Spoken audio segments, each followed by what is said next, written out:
What is going on, everyone? Welcome back to the show.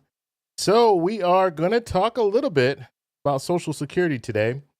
Um, the Republican Study Committee, they put out their plan, their budget basically for um, I guess you can say this is the budget for 2025. That's what they're focused on. And if you don't know what's going on when it comes to the budgets, you might have heard that President Biden put out a budget. So he put out his budget plans, I think it was last week. And so this is the Republicans' budget. Okay. So basically, what we're looking at Congress. We're looking at the House mainly. They're putting together their plans for 2025. This is very important, right? Because they're letting us know what they want to do when it comes to how to be fiscally, and they call it here fiscal sanity. So they're talking about how are we going to pay down our debt, which I didn't really see too much in this proposal to do that, but how we pay down our debt, as well as how are we going to take care of Social Security? How are we going to protect Social Security? Are we going to make any cuts to Social Security? So all of that stuff is the reason why they're putting this budget together. President Biden did the same thing. He put his budget together. He talked about Social Security. He didn't say much. We'll briefly go over that because he didn't say much in his budget. But realistically, what they're trying to set up for, they're trying to set up for the budget for 2025. So they're not looking. Some of the stuff that they write, some of the language that they put in there, they're talking long term, but the vast majority of the language that they're putting in there is for fiscal year 2025, okay, which they're going to be voting on that. Hopefully, they'll be voting on that this September. So they do it this year. So fiscal years goes from September until the end of June. Okay, so let's go. We're gonna take a look at that, but I wanna give some shout outs first and see who's in the chat. So just let me know you guys are here. Just let me know where you're coming from. So if you're watching me from South Carolina, let me know you're watching me from South Carolina. All that. So we'll go in the chat, and also do me a big favor, which we have some people that have already done this. Hit the like button. When you hit the like button, it does promote the channel out to more people. So please do that. I would appreciate that. And I'm always working on things. Hopefully I'm in focus. Sometimes my hat will cover my eyes a little bit and it'll make me go out of focus. So yeah, let me know you're here. And as I stated, I just remembered I forgot to turn my light on in the background there. You guys probably don't even notice it, but I notice it. It's bothering me. So I'll be right back. Let me just flip this over to.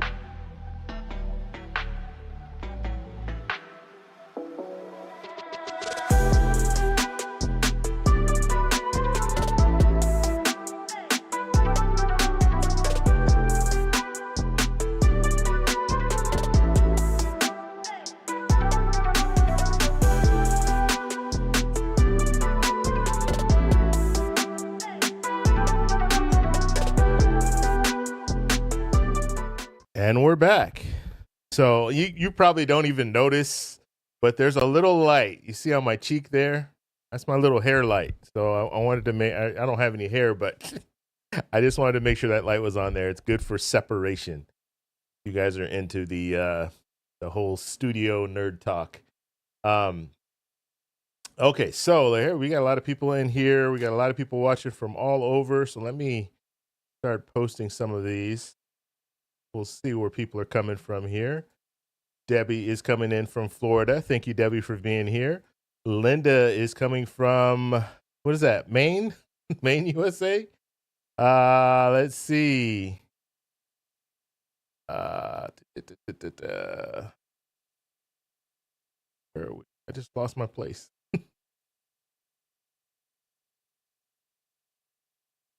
Gary's coming in from New York. Thank you for stopping by, Gary. And we have Patricia here. Says good evening. Good evening to you too, Patricia. And Brandon's coming from Ohio. Thank you for being here, Brandon.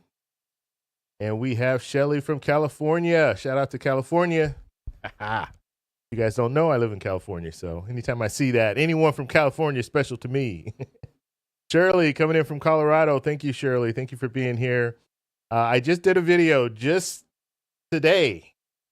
That video did terrible when it comes to views. If you haven't seen that video, go over there and just support that video because it needs some help. It was on Lauren Boebert. She was talking about the fact that she's got bringing home $20 million to her district, to Congressional 3rd District in Colorado. And then we find out that she voted against the bill that provided the $20 million. So that looks kind of bad that she voted against this bill, but now she's out there saying, hey, look at us. You know, we're bringing money to the district. So I thought that was pretty interesting. And if you guys don't know, she has moved districts. So she's now going to be in the 4th district. So if you are in the 4th district in Colorado, she will be running for Congress. And we'll have to see what happens. I don't think she's going to win. I think she is not even a front runner. So she's probably not going to win that race. And they're going to have a special election because I can't remember the gentleman's name, but he's in the 4th district, and he just, as of tomorrow, he will be resigning from the House, and he's leaving kind of angrily. He wasn't happy. So he's leaving, and now he's leaving an open seat. And you leave an open seat, now you have to have a special election. But guess what? Lauren Boebert is in the 3rd district. So when they open that seat up, she would have to leave her seat in the 3rd district in order to run for the special election for the 4th district. And that would only be, the special elections is only going, I mean, once they do the special election, you'll be in that seat until November. And then, well, actually it'll be after November, but November there'll be another election, and then you'll have to vacate that seat in January if you don't win the November election. So it would be just a short time. It would be a huge risk for her because right now she's assured that she'll be there until January if she stays in the 3rd district. But if she leaves the 3rd district and goes somewhere else, or goes to the 4th district and tries to run on that seat, and if she loses, now she's out. Like in a matter of weeks, she'll be out of work. Okay, so you're in focus, fine, smile. Okay, thank you, D. I appreciate that. And let's see, Venus watching from New York. Thank you for being here. Angela from North Carolina. North Carolina's been catching some heat. I've been watching the news on North Carolina, and there's some stuff going on there. You guys have a guy running for governor there that is, I guess you would call him MAGA. I guess you would call him MAGA, but he says some pretty outlandish things. So we'll see how that race goes. And then there's a superintendent race, which I wasn't following at all, but I did see some information about the superintendent, did I say that right? Superintendent race. She's going to be the head of schools, but she has kind of a checkered past where she said some things on Twitter that were not appropriate. And so I'm talking about killing former presidents and things like that. Just weird stuff, right? Or assassinating, or whatever she was saying. I don't know. She was saying some really, really off the wall things. And then she deleted her Twitter profile, but the information's there. Understand this, guys. Anytime you put anything on the internet, it's there forever, okay? So just think along those lines, because you have these politicians do things like that, and they think, oh, you know what? You know, I'll say whatever I want to say, and then I can always just delete my profile. But they're able to go back and pull up profiles, and I think the Wayback Machine will actually let you go back and pull up different things, and so just yeah. Be mindful of that. Okay. George, thank you for watching. He's coming in from Florida. Robert says hello. And let's see. Who else do we have here? Hello. Stacy, hello. Thank you for being here, Stacy. All right, we're going to have to go through these. Indianapolis. Tony's coming in from Indianapolis. Bobby from Florida. Thank you guys all for being here. William from Indiana. Sin from Pennsylvania. I'm gonna try something today, and I'm actually gonna announce it right now, and then later on I'm gonna see if it works. I want to bring in people after we're like at the I won't say the very end, but after we've talked about some things, I want to bring in some people and kind of get your opinions. So I have a Zoom link that I am going to post, and we're not going to do it right this minute, but I will. Well, I don't even know if it'll work. So I'll post the link in like halfway through. Okay, I'm just kind of giving you guys a heads up. I'll post the link halfway through. You just click on that. I think you actually, what you have to do is you have to go to Zoom first, and then you'll put in this number, and then it will link you to. I'm going to try to see if this works. I don't know if this is going to work. I'm going to try to see if I can pull people in. The only caveat is you have to be on camera. Okay, so you can use your phone. You don't have to use your computer or anything like that. But you do have to be on camera in order to do this, because I just want to make sure it's legit. I'm not talking to like, I don't know, AI or something crazy. Or, people tend to behave if they're on camera. Whereas if you're not on camera, sometimes people want to just what they call troll on the internet. And because they're faceless, they'll just say anything and then jump off, just stuff like that. They'll mess up the whole live stream. So I don't want to do that. But it'll just be kind of a Q&A. We'll just talk a little bit about Social Security or talk about whatever topics you want to talk about. Okay, so we're going to try that midway through. If I haven't posted the link, remind me. Say, hey, you forgot to post the link. So what time is it right now? It's 5:30. So at 5:45. At 6:15, I will post that link. Okay, and then we'll bring some people in. All right. Uniontown. Susan coming in from Uniontown, Pennsylvania. Thank you for being here. La coming in from Tennessee. Thank you for being here. Gary from Arizona. That's going to be a real heavily campaigned state. Does that sound right? You're going to get a lot of attention in Arizona because that's a swing state, and both President Biden and former President Trump are going to be trying to desperately win Arizona. So you're going to get a lot of attention there. Stuart from Orville, California. And I'm going to start doing more videos on the election. Now that we're in this whole election, we know who the candidates are going to be on both sides. We just don't know who the independents are yet. So we'll find out who they're going to be. Like the no labels. Are they going to get someone in the no labels party? We know that Kennedy's running. Who's this running mate going to be? He's going to be announcing that very soon. So we'll start following it closer because this is important, very important.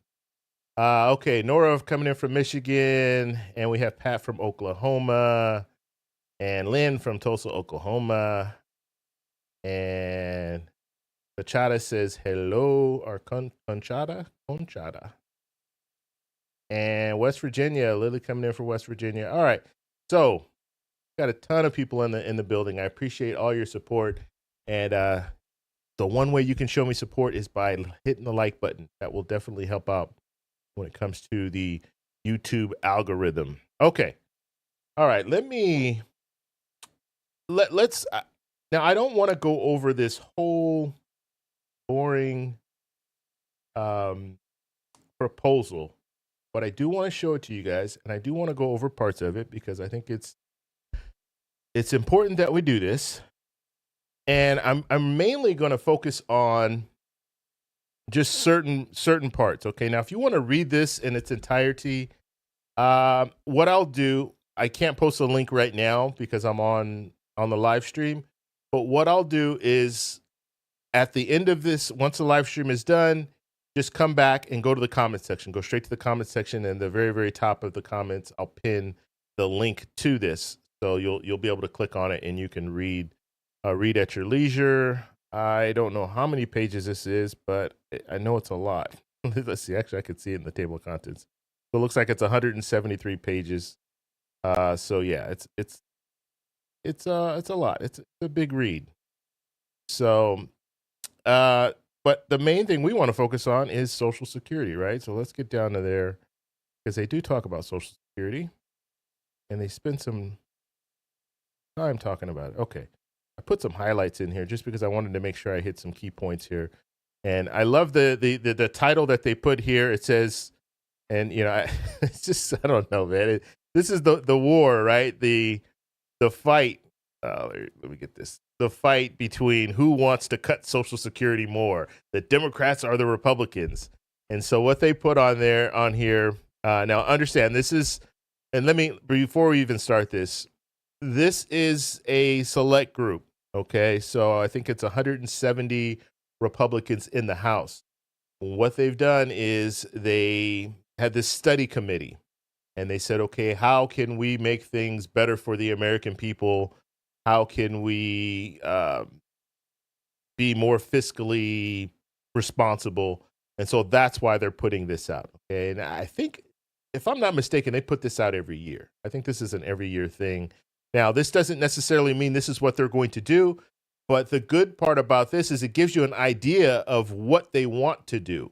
So if they have the opportunity, what they want to do. Okay. And when I say opportunity, what I'm talking about, let's say Republicans overwhelmingly win the House again in November, and then they win the Senate, which they have a very good possibility of winning the Senate because you have more Democrats at risk than you have Republicans in the Senate. In the Senate, like 1/3 of the senators are running for reelection, so not all of them. But the Democrats are more at risk because they have more seats that are open. So they have more of a risk of losing some of the seats that they have. Right now, the Democrats are in control of the Senate, but if the Senate changes over to Republicans and then Republicans control the House, and we don't know what's going to happen with the presidency, right now it's looking like pretty much 50-50, right? I mean, even in some of the polls, former President Trump is leading. And actually, I would say right now, the majority of the polls, former President Trump is leading. However, it's misleading. He's leading, but it's misleading because they do these overall polls, which I think is ridiculous. They're basically, I mean, our elections aren't. We don't run our elections on the popular vote. You know, we have an electoral college, and so we're looking by state. So it's really important for us to be focusing on these swing states, or these battleground states, is what they call them, like Arizona, Nevada, Michigan, and there's a couple more I can't even think. North Carolina. Some of these states that they will decide the presidency, and so those are the polls that we really should be focused on, not just as a whole, the popular vote. So like if someone's doing a poll and they're saying, okay, we're going to do a poll and we're just going to call random people all over the U.S., you're not going to get a good poll out of that, because you really need to focus, because let's face it, California, Biden will win California. So we already know that. So some of these states we already know. And so because we know that, we need to focus on those states that are kind of, the where all of the attention will be going to. So anyway, I'll get off that topic, but I just want you to know 170 Republicans in this study committee have signed on to this proposal. Okay. And so it's not just Social Security. They talk about a variety of different issues. I guess maybe I should have just shown you guys the table of contents here first. Let me get this off my screen. That there. Go away. I don't know why that won't go away. Okay, let's look at the table of contents real quick. Just so you guys see what they're talking about, and then we're going to go straight down to Social Security. We have some signatures here. So table of contents, letter from the Budget and Spending Task Force, ensuring liberty through deregulation, creating opportunities through tax reform, opportunities through, so there, it's just a variety of different things, right? Providing the common defense, protecting conservative values, personalized and affordable health care, saving Medicare, preventing, so here it is right here, preventing Biden's cuts to Social Security, budget process reform, other mandatory spending, non-defense discretionary spending, and then the appendix. Okay, so let's go down to Social Security. Let's go down to preventing Biden's cuts to Social Security, and we'll explain what they're saying, why they're saying this. Okay, so let's try to get rid of this little thing here. I don't know why. Oh, I got to do that. Okay, there you go. All right. Okay, so this is the title. The Republicans are trying to prevent President Biden from making cuts to Social Security. All right, so the first thing here I want to focus on, and I thought this was pretty interesting. Okay, so and this is Kevin Hearn. He is the chairman of the Republican Study Committee. Okay, now what he says is we cannot be clearer. We will not adjust or delay retirement benefits for any. Now the reason that I put a highlight on this, it says for any senior in or near retirement. The important thing to focus on here, words matter. It says any senior. Okay, now I want you guys, someone in the chat, go to Google and type in what clarifies as a senior. What age are we talking about? And we're talking about a senior because it says any senior, or it says any senior in or near retirement. So in the chat, someone Google that and let me know what is the, how do you determine who's a senior and who's not a senior? Because I'm 52. I don't think I'm a senior.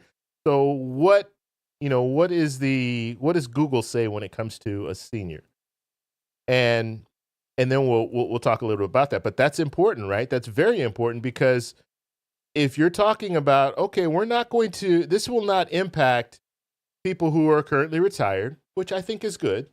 It shouldn't. We should never have any type of legislation when it comes to Social Security that's impacting people who are currently receiving Social Security if there are cuts. Now, if it's an increase, that's good. But if it's a cut, no.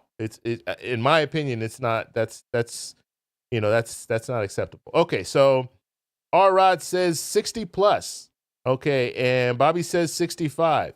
Now, yeah, I did some research, and it is like 60 plus. Between 60 and 65, that's considered, the senior, starting of your senior age. So that would really impact a lot of us.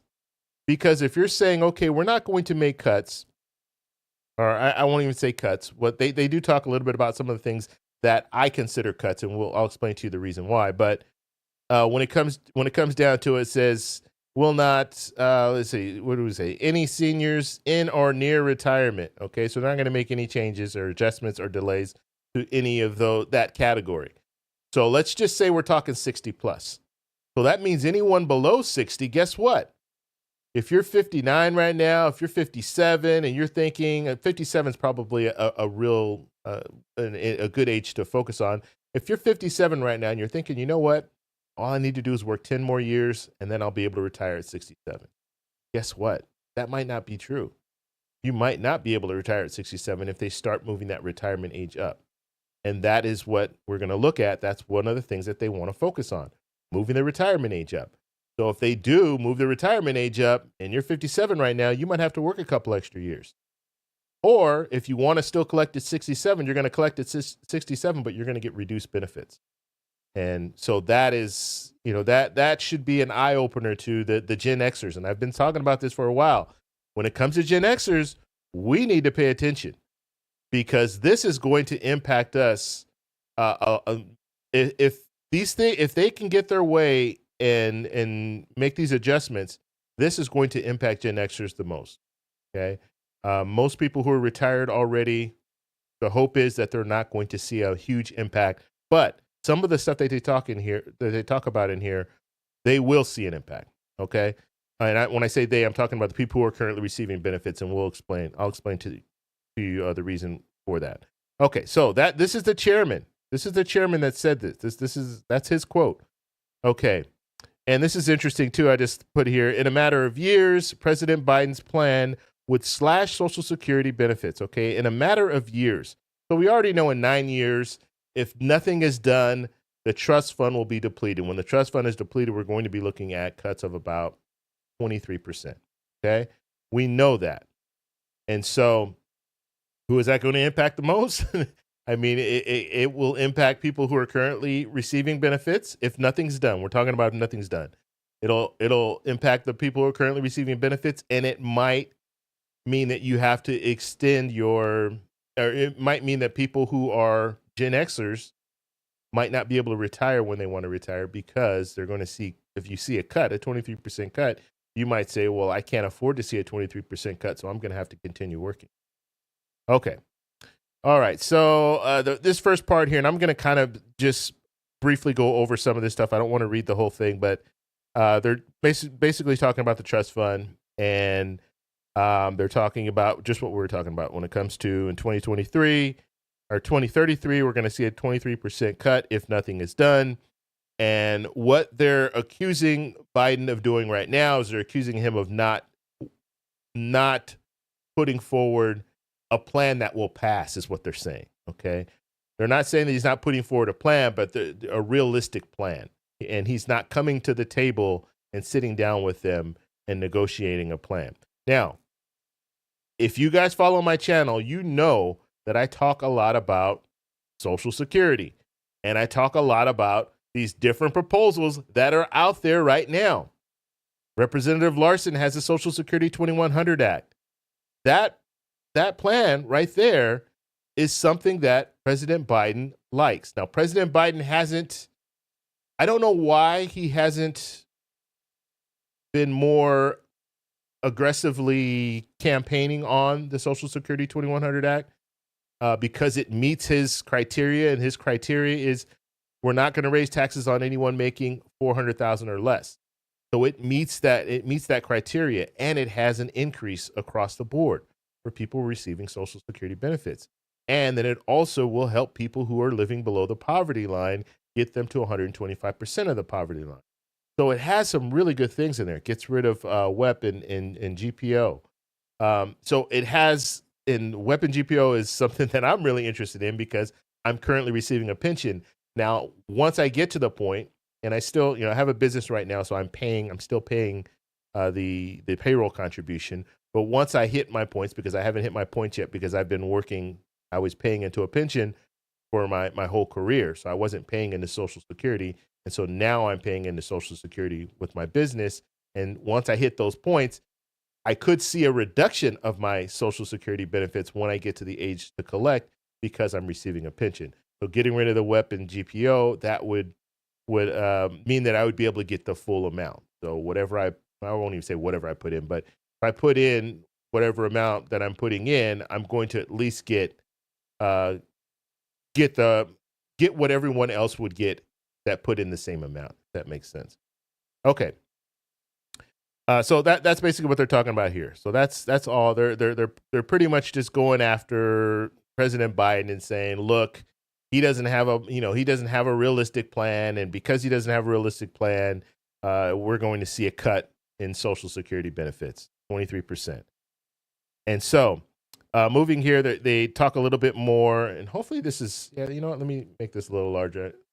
You guys can see it here. Okay, retirement benefits as they are currently structured cost more than the revenue streams that pay for them. Okay, this is important, and this is true. Okay, so right now our revenue stream that's coming in is not enough to pay benefits in full. Okay, and when I say it's not enough to pay the benefits in full. So when we're talking about the payroll contribution, you're paying 6.2%, your employer's paying 6.2%. That is going to the Social Security Administration, and that money is going to the people who are currently receiving benefits.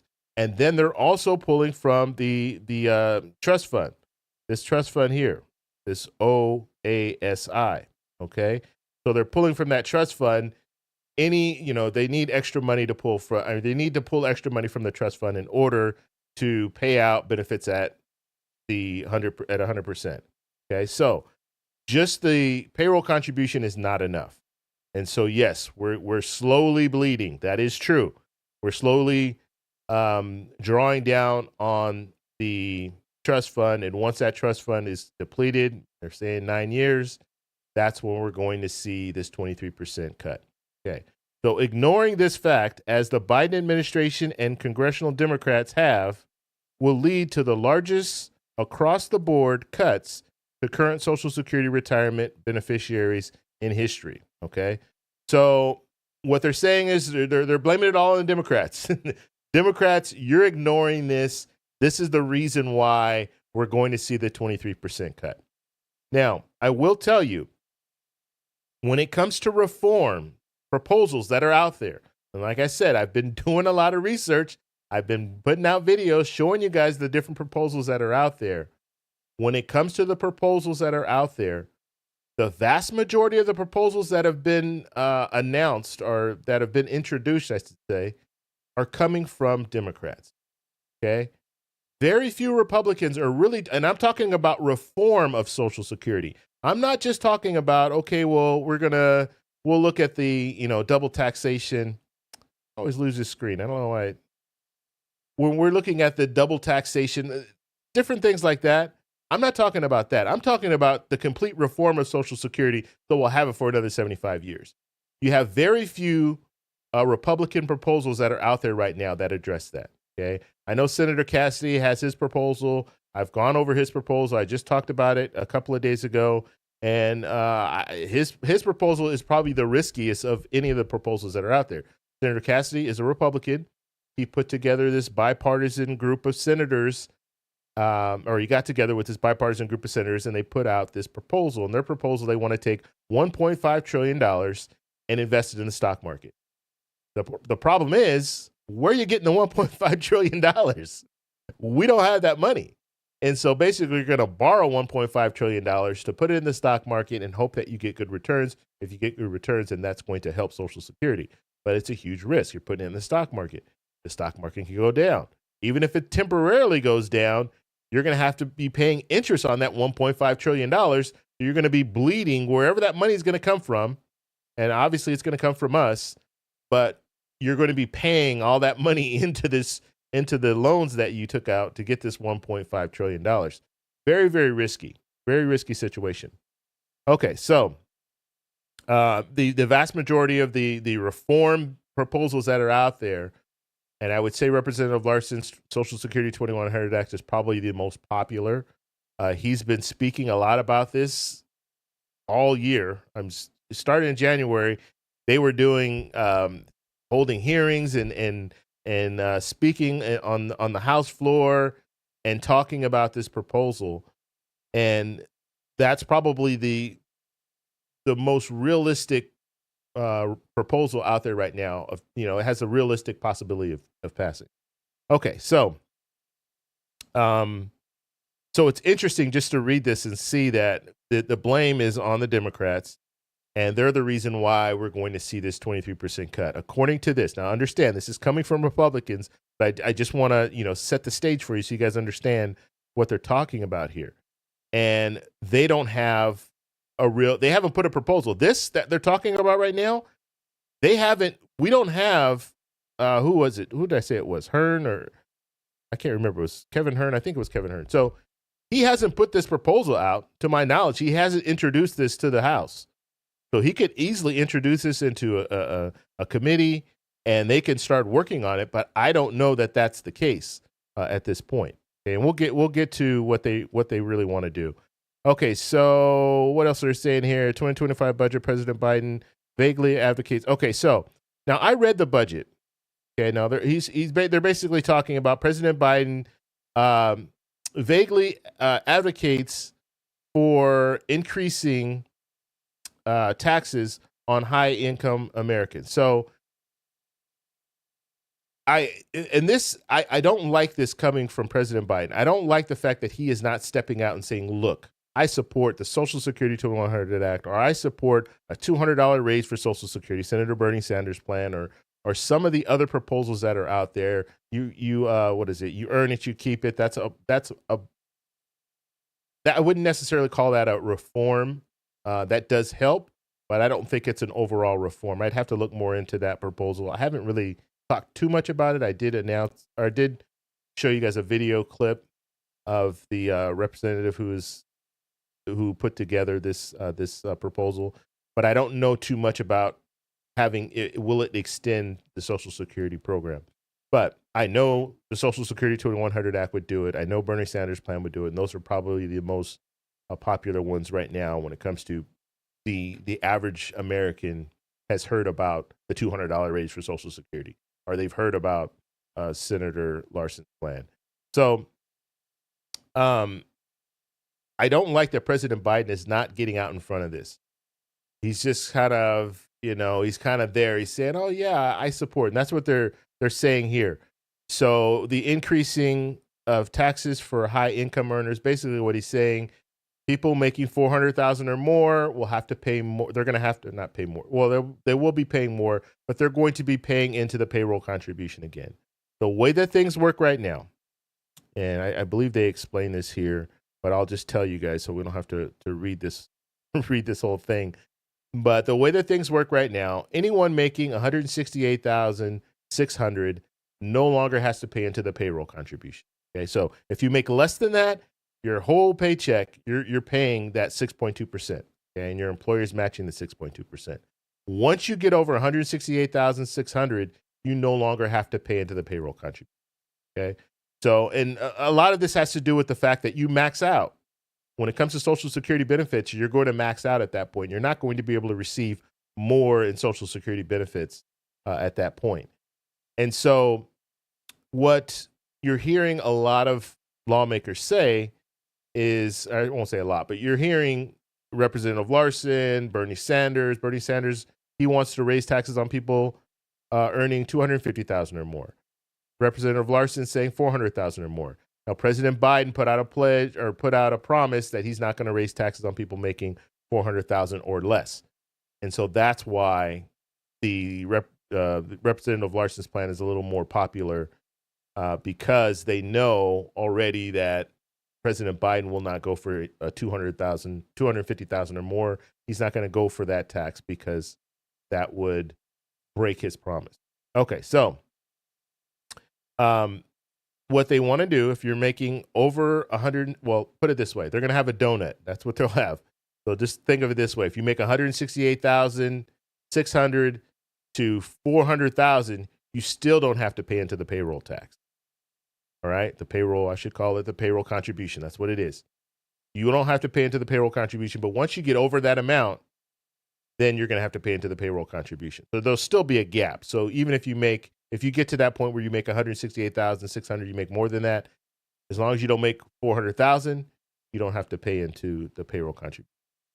Okay, let's see. Stems primarily from 8.7. Okay, so this is interesting, and this is something to really take note of because, and this is, I didn't really look too far into this as far as prior to reading this.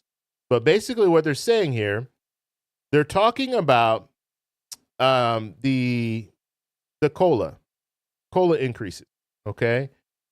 And they're saying here, it says stems primarily from, and actually let me go higher here.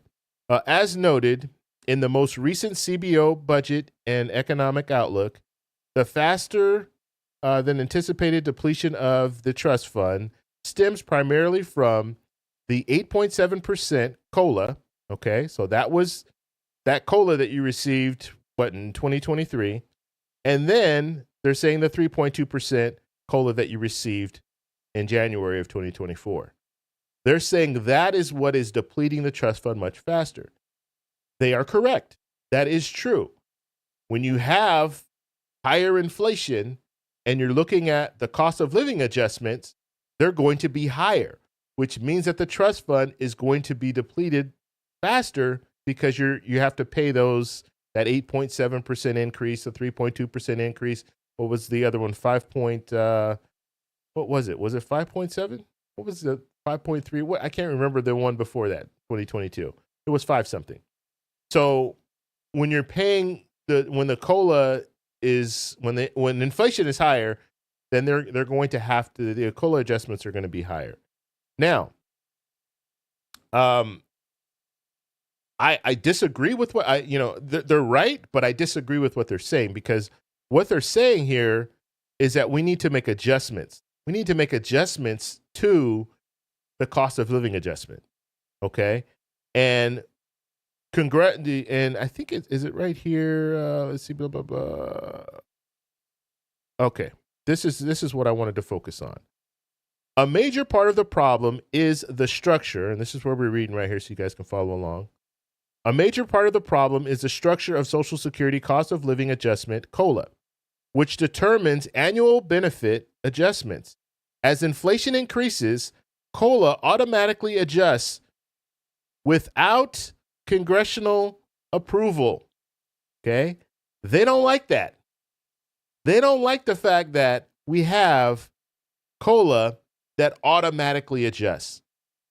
So when we're looking at inflation, if inflation is high, like we saw in June, June of 2022, we saw inflation high, and we know that they take July, August, and September. That's how they calculate COLA. When you're looking at it high like that, that means that the cost of living adjustment for the next year is probably going to be higher.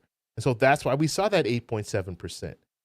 But what they're saying here, what this study committee, this Republican study committee is saying, we don't like the fact that we don't have oversight over this. Because we want to be able to, if it's an 8.7, we want to be able to say, no, we're not going to give you 8.7. We're going to drop that down because we have the power to do so. They don't have the power now. It's automatic. Okay, the calculation's already there. And that's why every year I start doing the cost of living adjustment, and I start talking to you guys about it in July and August and September. And then by October, when they announce it, I already have the numbers and I can tell you, hey, this is what the cost of living adjustment is going to be, because we know the calculations and it's automatic, and Congress has no say when it comes to changing that. But what they want to do is they want to change it. And that would be terrible, because we already know, and I've talked to plenty of people about this whole situation. We know that the cost of living adjustment is still not enough. And just think, they want to make it even less. Okay, and they go on to say here, the metric that we're using is a CPIW, so for wage earners, and they're saying that that's only 30% of the population. What they want to do is they want to focus on the CPI, okay, just the overall CPI. That's what they want to focus on. If they focus on the overall CPI, then that's going to be less. Okay, it'll be incremental. It's not going to be that much, because even when Democrats have been talking about making a change to the CPIW, change from CPIW to the CPIE, CPI for the elderly, that reflects seniors, people who are retired, right? That reflects them better.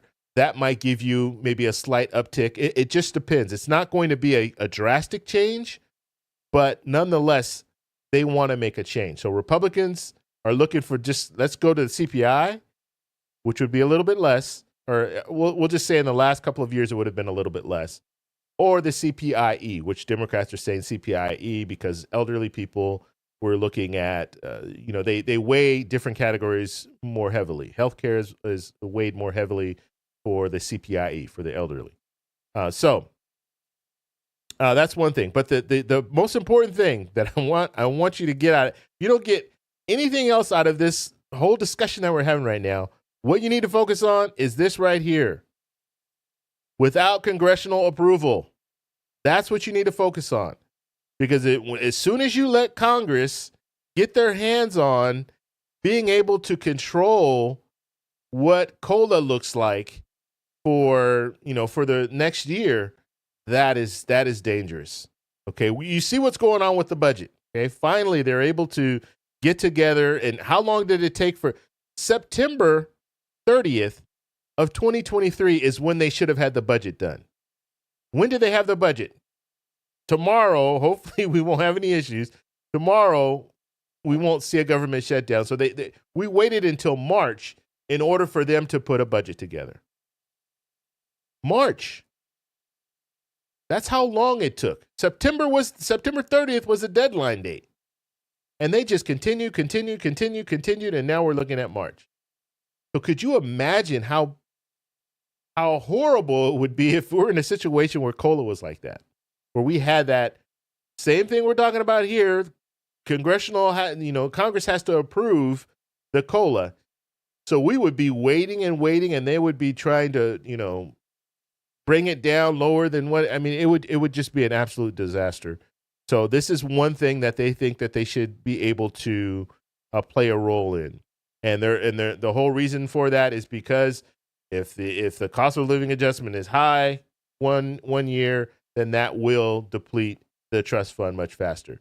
But what you can do is bring in more revenue. You bring in more revenue to the Social Security Administration, and then you don't have to worry about adjusting COLA because it's already not enough, and you're going to, you're going to take even more from COLA. It just doesn't make any sense. Okay, so let's move down here.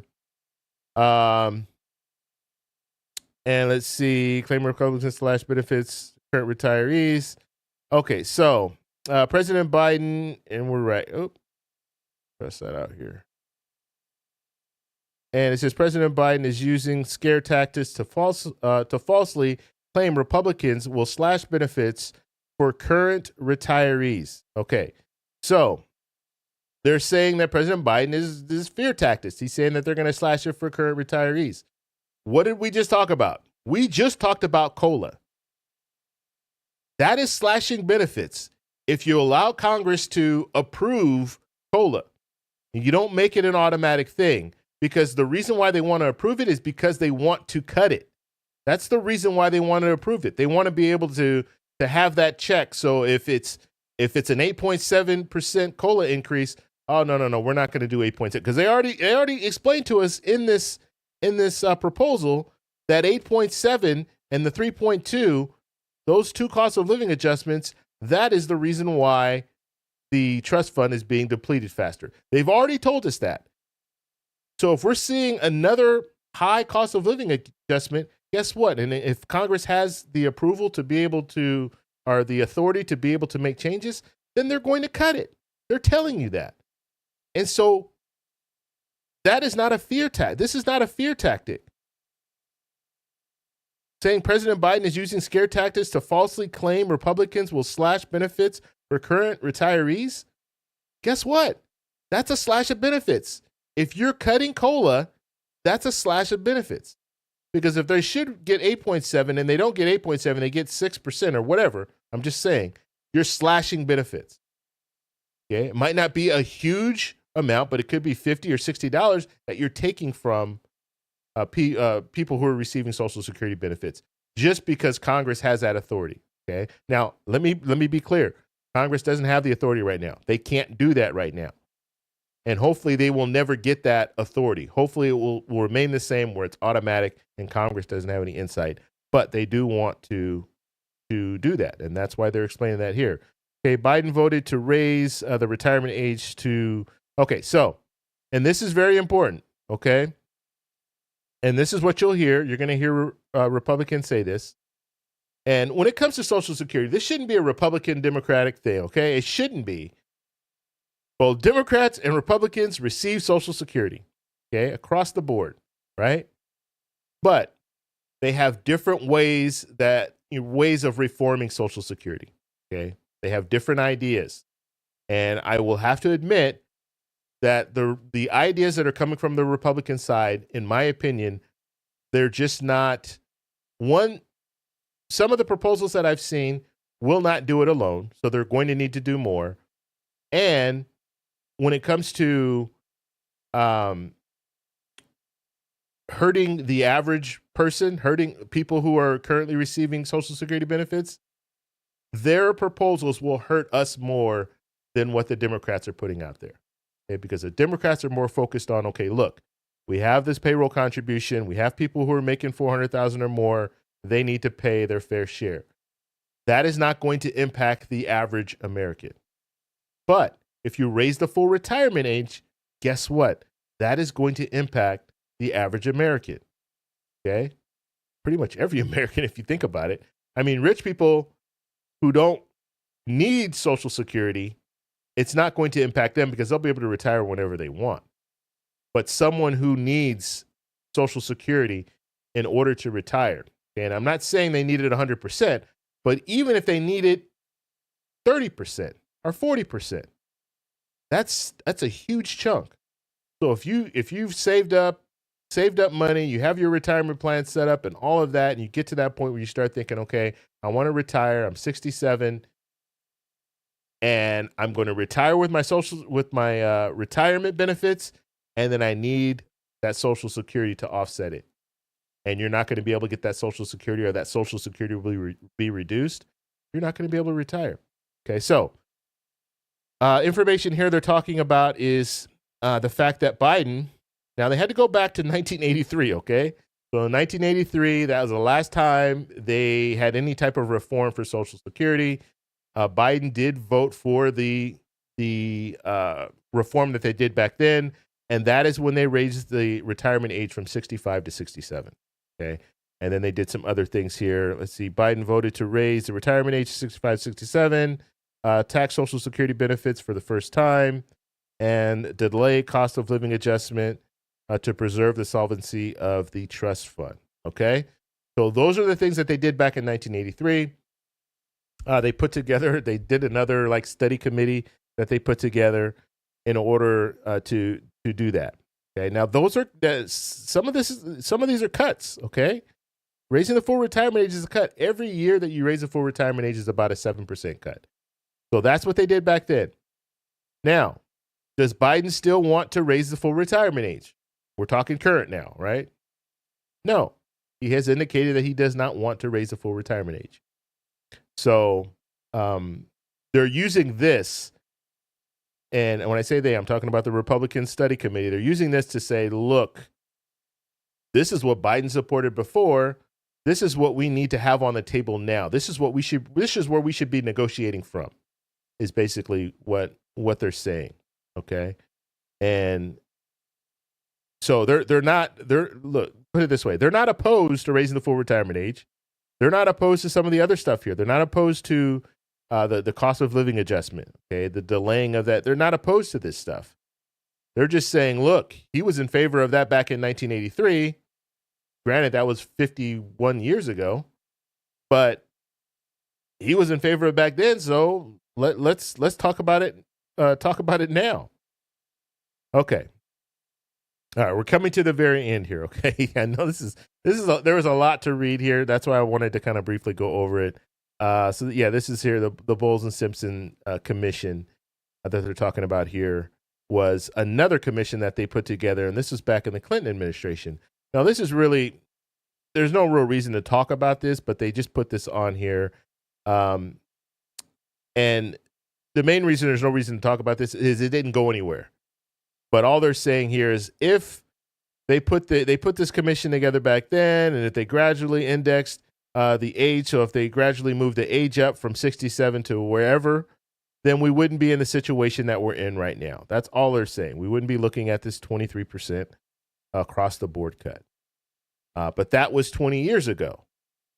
It doesn't apply now. Okay. Yeah, that's great. They could have done it back then. They didn't do anything. Now we're here now, and we have to make a decision now. So this doesn't really move the ball, right? It doesn't do anything. So it really, you don't even need to have that on here. Okay, now let's go into, this is the important part. Let's go into what they want to do, okay? Or what's on the table. Now, we've talked about this. I actually just did a video last week talking about this.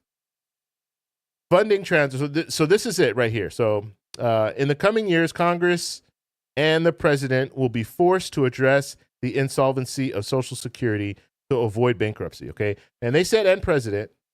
So Congress and the president. So whoever the president is.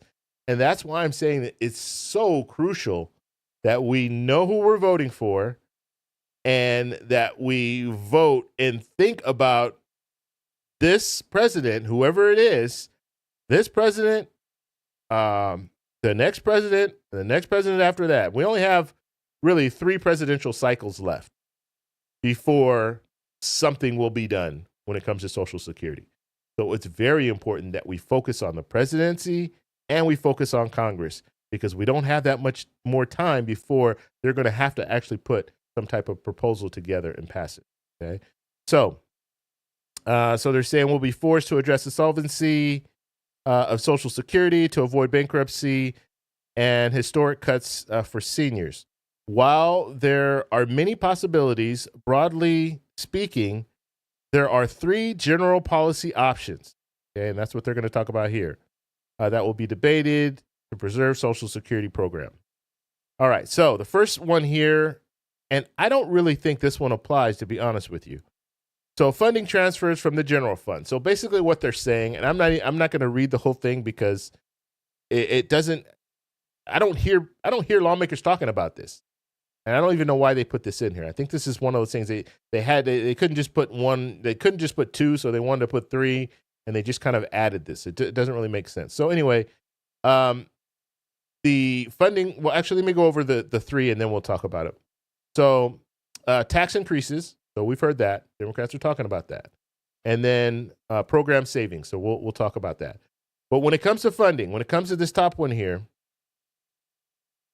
taking money from the general fund or basically, I would think what they're talking about here is just making, oh yeah, I guess they have talked about this. I'm now that I'm thinking about it, the funding transfers from the general fund, what I would think they're saying is they're going to make the mandatory spending, so the money that's in Social Security right now, so the trust fund and the money that comes in through the payroll contribution, just allow that to be one big fund in with the general fund. Okay, either that or they're saying borrow from the general fund or take money from the general fund to help Social Security. Okay, I mean, it does say funding transfers from the general fund, so that's what we're going to go with. They're going to take money from the general fund. Once we get to that point where, let's say, let's say 9 years goes by, Congress doesn't do anything. Now we're looking at a 23% cut. Now that's when they would say, okay, transferring money from the general fund, they're going to have to take money from the general fund in order to pay benefits, okay, at 100%. If they don't take money from the general fund, then now we're going to be looking at that 23% cut.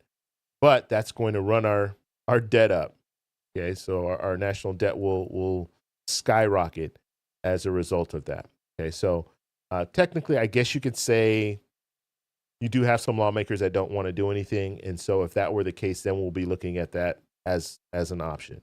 But realistically, I don't think that's a real option. Okay, tax increases.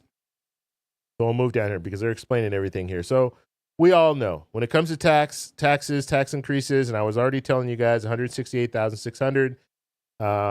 That is mainly what Democrats are focused on. They're focused on raising the cap. So people who are making 400,000 or more, okay, they're the ones that are going to have to pay into the payroll contribution again. And that would help fund Social Security. Okay. Now, the Democrats are saying that this would be enough.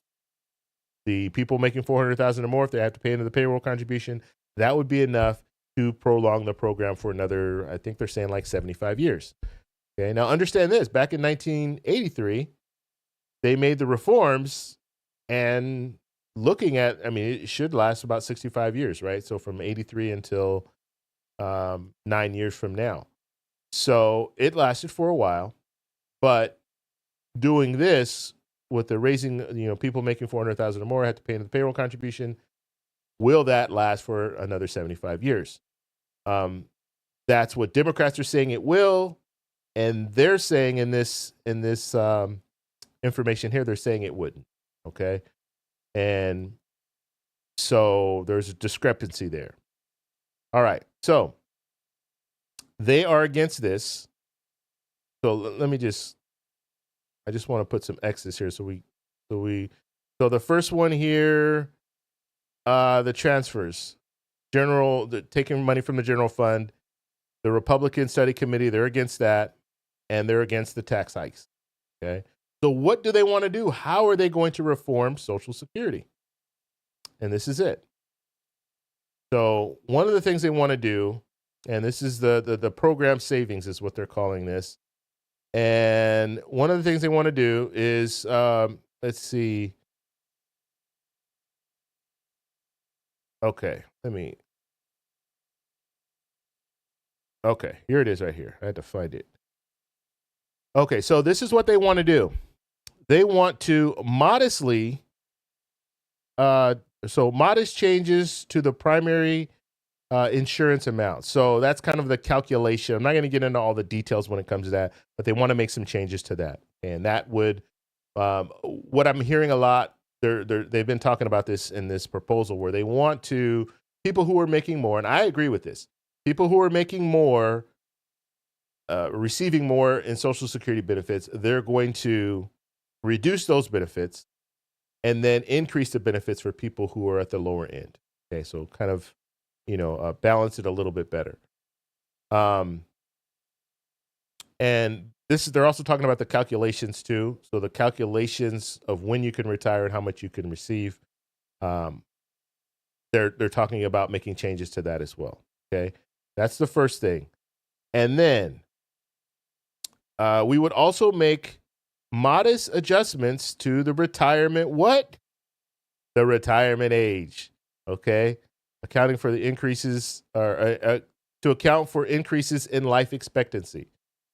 So they're still talking about this. They're still talking about raising the full retirement age. They're saying modest. What does modest mean? Why aren't you giving us numbers? I don't understand why we don't get numbers when it comes to this, these proposals. We don't know. You're saying modest. What does modest mean? Does that mean 1 year? Does that mean 3 years? What is modest? And that right there. This right here, this word, modest, and you saw they said modest here too, that should concern you because they're not giving us the information. And they easily can, because if they're doing the research that they should be doing, if they're going to the CBO and getting that information, they would tell them, the CBO, the Congressional Budget Office would give them that information and say, okay, look, you're going to need to raise that full retirement age to 70. Or I'm giving you an example. They're going to tell them the number, but they're not telling us the number. Why are they not telling us the number? The reason why they're not telling us the number is because they know if they put that number out there, everyone is going to look at that and say, oh, this is crazy. I don't want you raising it to 70. I don't want you raising it to 70. It could be over 70. Because I've heard a lot of stuff out there that 70 is kind of where they are, 69 or 70, when they're talking about raising the full retirement age. It's around that age. It could be, in the studies that they're doing, it could be even more than that. And it probably is more than that, because if it wasn't, then they would just say, okay, it's going to be 69. We have to raise it another 2 years. And they can say, just like back in 1983, we had to raise it from 65 to 67, we're going to have to raise it 2 more years. But they're not giving us the number. And that's what we should be concerned about. This whole modest here. Why are they saying modest? It doesn't make any sense. Tell us what the number is. Okay. And then they go on to say here, and I want to go over this one more time because they say it again. This RSC, so the Republican Study Committee budget does not cut or delay retirement benefits for any senior, any person 60 or 60 plus is what they're saying. But everyone else below 60 plus, guess what? Your benefits can get cut or delayed. That is what they're saying there. Okay. So it says any senior in or near retirement. Okay. They make sure they say that again. Crazy. So there are a lot of people that this will impact if they were able to get their way and pass a proposal like this. Additionally, the Republican Study Committee budget would promote trust fund solvency by increasing payroll tax revenues through pro-growth tax reforms. This is interesting. So they are talking about raising the payroll tax revenues through pro-growth tax reform. Or was it tax reform? So I looked that up. They had more information on it at the very top. I'll go back up there at the very end here, but I don't want to lose my place here. So that's one way. And then the other way is pro-growth energy policy that lifts wages. Okay, so basically what they're saying here, if they're lifting wages, then you have people making more money, so their payroll contribution is more, As long as they don't hit 168,600, then their contributions will be more, and more money will go to the Social Security Administration. So they're saying with lifted wages, that will help benefits or beneficiaries. That is true. That is true. You have a stronger workforce. If you have people making more, as long as they don't hit that cap, then yes, that's more money coming in to the Social Security Administration.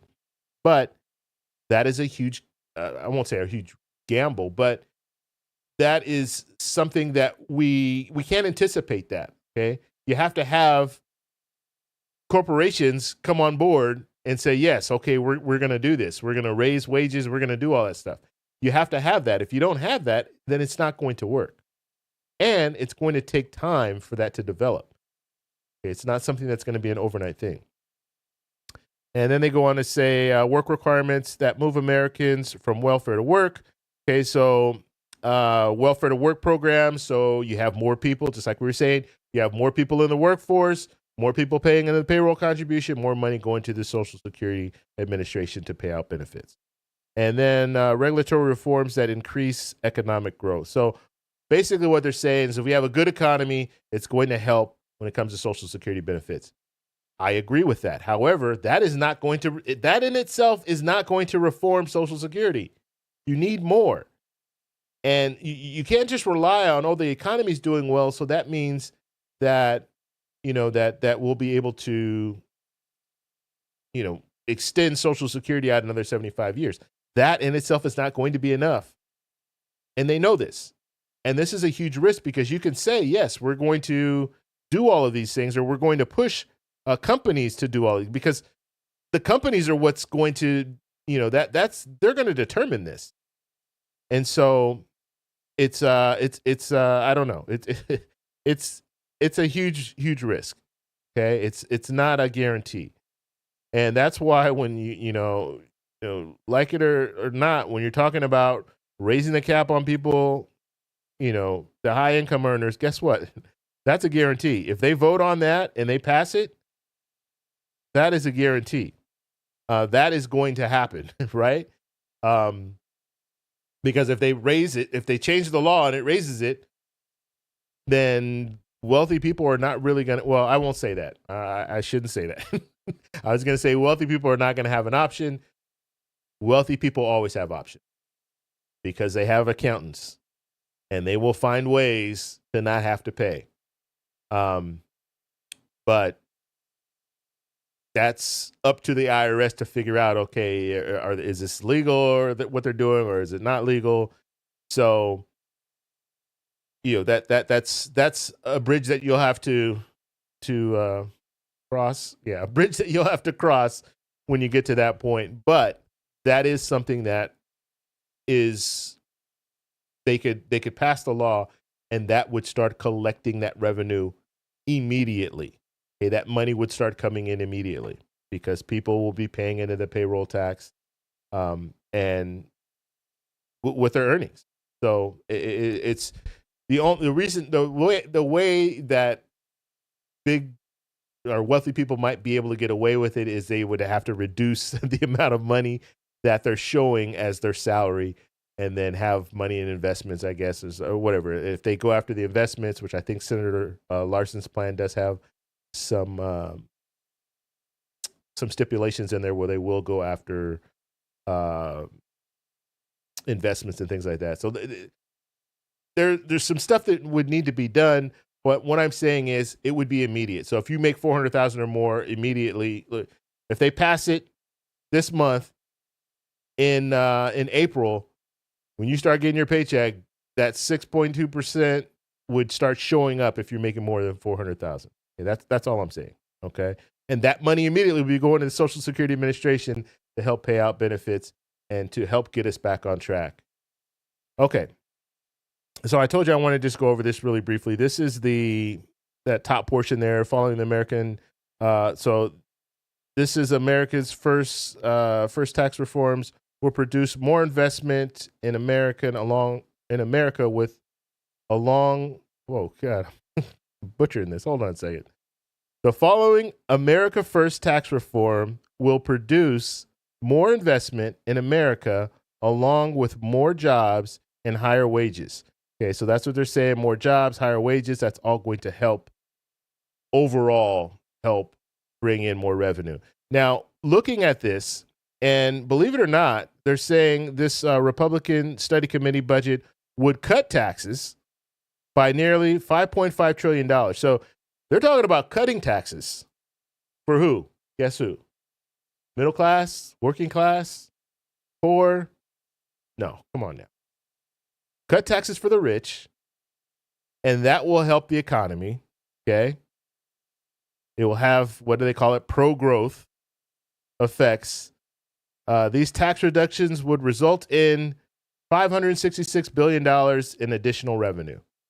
So what I find interesting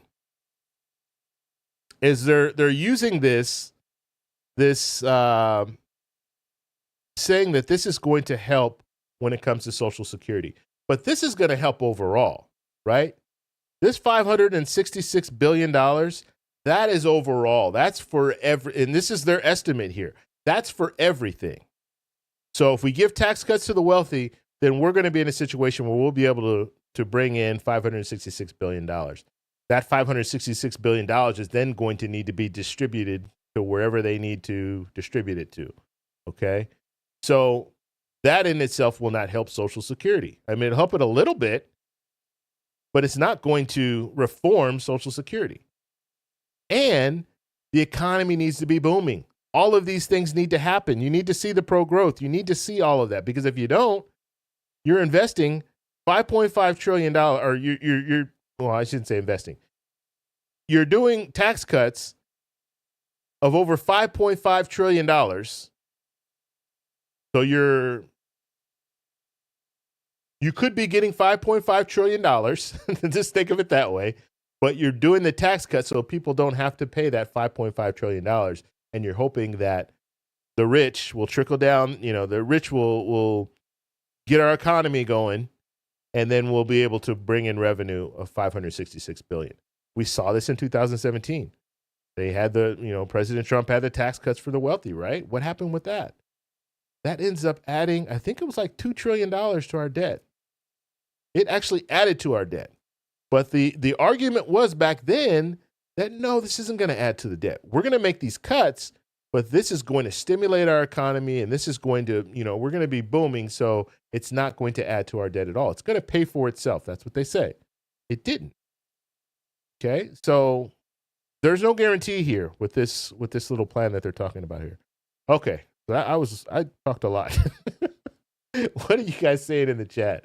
Let me get over to that. Okay, so this is the perfect time. I'm going to go ahead, and I said I was going to do this earlier, but I will do it right now. So if you're in Zoom now, like I said, I'm going to open up the chat for you guys. So if you guys want to come on and talk to me, then you can. And make sure, I do have some guidelines here. Be respectful, no profanity. Okay, those are the two guidelines, and you need to be on camera. Okay, so if you can do that, all you need to do is go over to Zoom and open up. I haven't done this before. This is the first time, so we're doing a test run here. Hopefully this works. Let's see.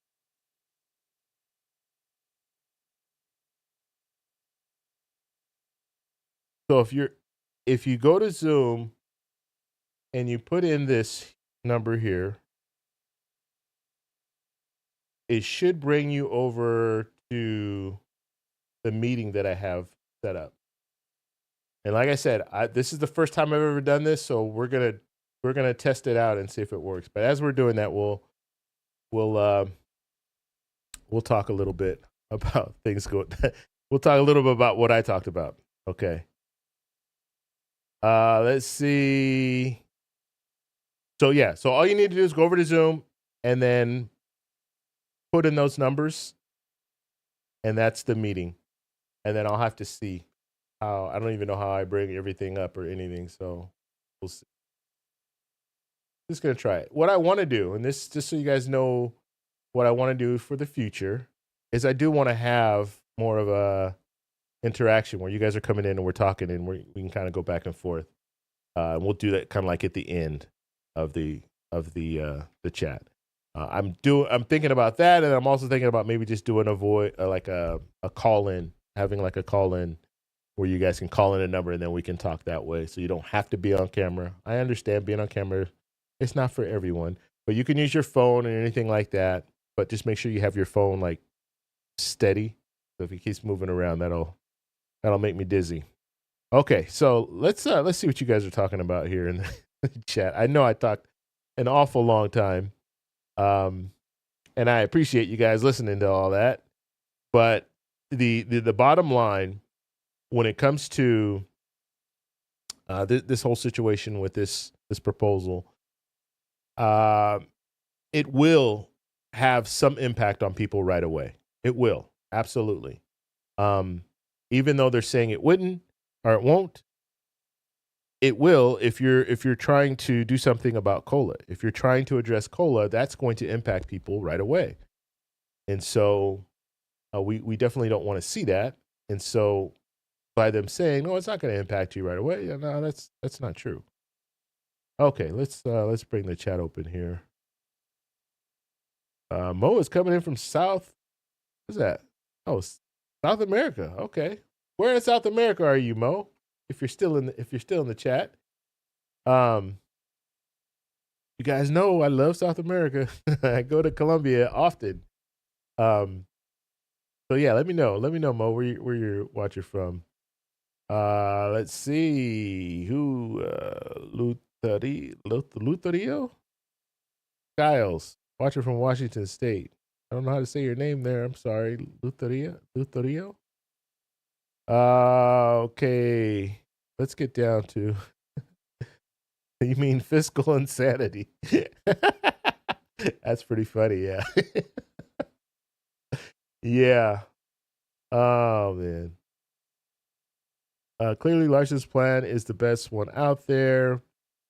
I would agree. Right now, I think Representative Larson does have the best plan that I've seen. I haven't seen anything else that's comparable to it. Okay, where are we here?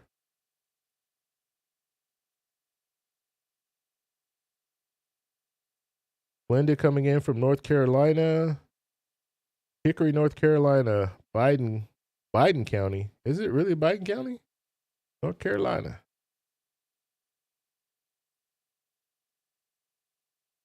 It says need to get rid of the Electoral College. Not democratic at all.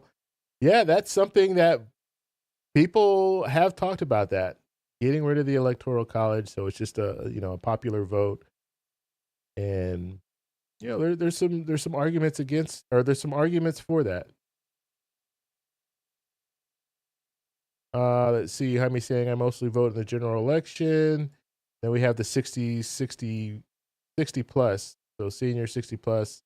I think 65 is like what we think of as a senior, but I did look it up. Like if you would ask me what is a senior, I would say 65. But when I looked it up, it did say 65, or it says 60 to 65. So that's when you reach that age, the senior age. And so just understand, listening to what they're saying in that proposal that I was talking about, they're talking about 60 seniors. They're talking about seniors. It's not going to impact seniors, but everyone else, look out. You will probably be impacted by it. Okay. 60 years of age.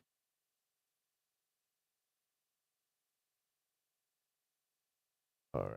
So I need to go down further here to see what you guys are saying about.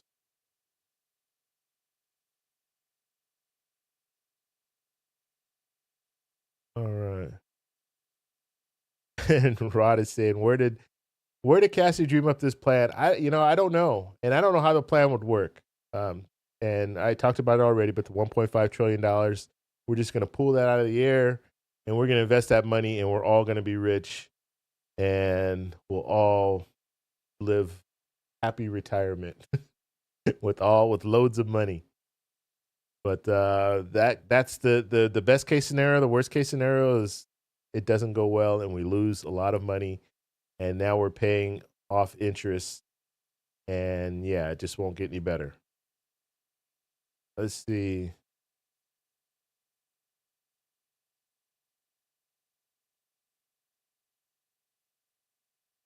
All right. Anything else here? And if you guys have questions, let me know. Just put it in the chat. And Rod saying getting rid of WEP would help me out quite a bit. Yes, that would definitely help.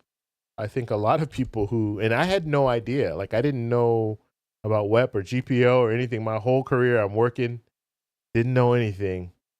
And hey, and then when I retired, then I started looking into stuff and then realizing, wow, okay, well, does it make sense for me? Because I'm at a point right now, I think I have 5 years that I've worked. So when I was younger, I was working and paying into the payroll contribution. But once I got my job, my career job, I was paying into a pension. And so now I still have 5 more years to go. And I'm thinking, well, is it worth it? Because I'm paying double. Like I have my own business, so I'm paying the 6.2% for me, and then my business, which is me, is paying another 6.2%. So I'm paying 12.44%. I'm paying the whole thing, and it's a big chunk. Like I didn't realize how much. Yeah, it's a big chunk. But is it worth it? Is it worth it to pay that, knowing that I'm going to receive reduced benefits from Social Security? So I hope that they make that change. All righty. Okay, I'm gonna drop all the way to the bottom. Oh, I can get the latest stuff you guys are talking about here.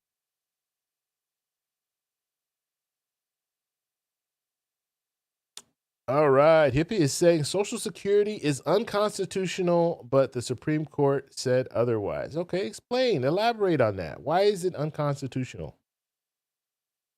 Let's see. Are you saying because you're forced to pay? Are you saying that the contribution?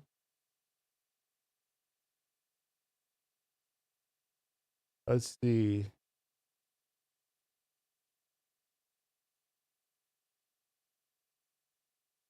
Bobby saying, I think next year's raise will be less than 3%.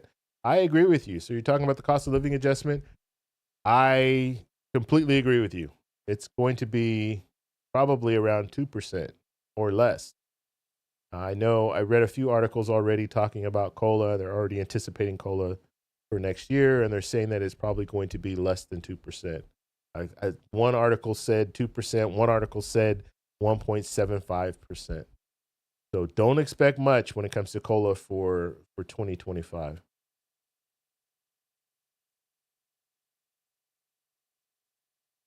Okay. Until you understand the proper role of government, nothing will get fixed or better.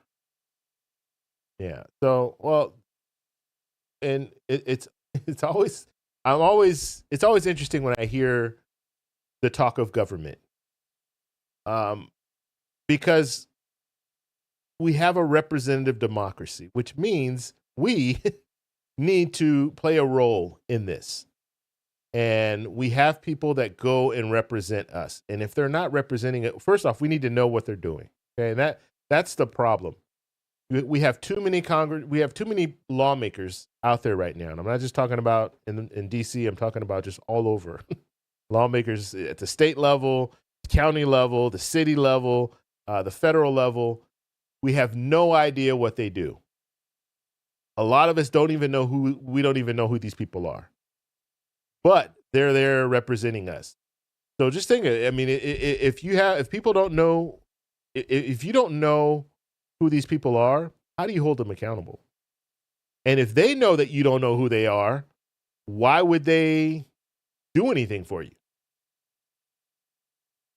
I mean, if they can collect a paycheck, and if it's a good paycheck, and they can just kind of sit around and not do anything, you can work, be a congressperson making $174,000 a year, and most people don't even know who you are, and you can just kind of sit back and not really do much. I mean, that's essentially what's going on.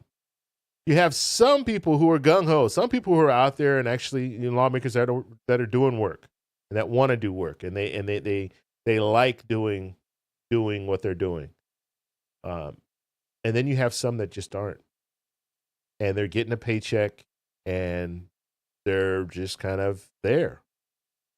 And some of them, and we're seeing kind of this new wave, and I've been talking about this new wave of lawmakers that now that we have social media, that is all they care about, and that's how they win. That's how they get their name on Twitter, being controversial. They're not passing any meaningful legislation. They're not authoring any meaningful legislation. They're not trying to help the American people. They're trying to help themselves. They're trying to enrich themselves. They're using social media to get out there so people know who they are. And that's it. And they'll run that game until it just, implodes on them, and then they'll, I guess, get a job doing something else. Now they have a name, just like a perfect example. And I always use Lauren Boebert because she's probably the one that's most guilty of this. Where, I mean, it's crazy that I know who Lauren Boebert is. She's in another state. She's a congressperson. I know that she's in the 3rd district in Colorado, and most of us don't know who the congresspeople are outside of our district or, our area. But we know who some of these people are. Why? Because they're at Beetlejuice concerts doing stuff they shouldn't be, or theater, whatever she was at, doing stuff she shouldn't be doing, on Twitter saying some of the most random things, taking Christmas pictures that are just, for the reason why she's taking it is to get a rise out of people, because they're doing all of these things. But when it comes to legislation, they're not doing that. And that's what they're there for. But they're using Congress to enrich themselves. And when she leaves, and I'm anticipating that she's going to leave in January when her term is up. When she leaves, then she'll probably be able to get some job doing something because she has a name. And that was the game. That was the whole reason why she was in Congress. It wasn't actually to help people and change things. Okay.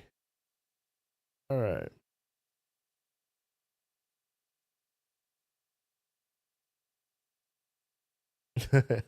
Rod is saying that she's a poster child for, what did you call it? Self-promotion. Yeah. Barbara coming in from Nevada. Thank you for watching, Barbara.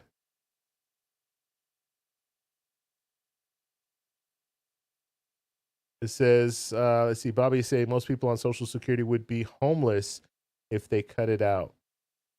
Yeah. Definitely, if they made cuts, just made any cuts to Social Security, I think you're going to have a lot of people. I would say you have 68. I think, I was watching Martin O'Malley, and I'm actually going to do a video. Probably after I'm done with this live stream, I'm going to shoot a video, and I'm going to show you guys Martin O'Malley. So make sure you check out the video tomorrow. Tomorrow morning, I'll post a video of Martin O'Malley. He was on the House floor. Or not House floor, I'm sorry. He was in a hearing that the House put on. Representative Larson put on this. It was Representative Larson. It was a subcommittee, I think, subcommittee for Social Security. So Martin O'Malley was there. Then Martin O'Malley was in front of the Senate hearing. If you guys don't know who Martin O'Malley is, he is the commissioner, Social Security commissioner. I actually like him. I think, and I know I talk about politicians. And let me put it this way. You have some politicians that, like I was saying, you have some politicians that they do work. They do work hard, and they do try to make change. And then you have some that are just kind of they're hanging out. They're not doing much. They don't want people to know who they are. They just want to collect that paycheck and just ride it out, ride the wave. and then you have the self promoters that are out on Twitter all the time. Martin O'Malley was the mayor of Baltimore, and then he became the governor of Maryland, and now he is the commissioner of Social Security. And I like him. I think he. I was listening. I listened to the Senate hearing. I listened to the whole thing. I'm gonna listen to the hearing that he was in the House, but he is trying to make some changes now when it comes to Social Security. Now, when I say changes, I'm not talking about he has no power to make changes when it comes to like an increase for people receiving benefits or anything like that. That has to come from Congress. That's where the money comes from. Congress has the money. They're going to have to vote on a proposal. But he is trying to make changes when it comes to the overpayments, which was a huge problem, especially last year. And just so you guys understand, we had an interim Social Security commissioner for ever since Biden came in. When Biden came in, he got rid of the old Social Security commission that was appointed by Trump. And so we had an interim Social Security commissioner. So when you're interim, you don't really, I don't even know as far as power, what type of power she had, but you're an interim. So you're kind of in the middle. Do you really want to do things? You want to shake, you kind of want to just be there if you're needed, but not really make major changes because you know that someone's going to be coming in and you don't want to mess things up for them or make drastic changes that they're now going to have to abide by.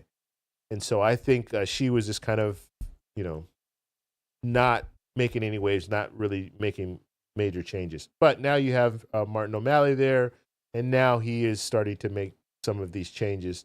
And so I will show you. I'll show you his introduction where he kind of talks about some of the issues. But the overpayments was a huge issue. Where if you guys weren't paying attention to this, the overpayments that was a situation where the Social Security Administration, in some cases, I won't say, I'm not going to say many because I don't know that for a fact. But in some cases, you had the Social Security Administration failing to do an investigation and finding out how much, like if people were being overpaid, they weren't catching it. The Social Security Administration wasn't catching it, and years were going by. And then the Social Security Administration would catch it, let's say 5 years, 10 years down the road, and say, hey, guess what? You owe us $40,000 or you owe us $100,000 and you have 30 days to pay it. That's what was going out to people. Now, sure, they could call and get on some type of a payment plan. They can also call and appeal it and things like that.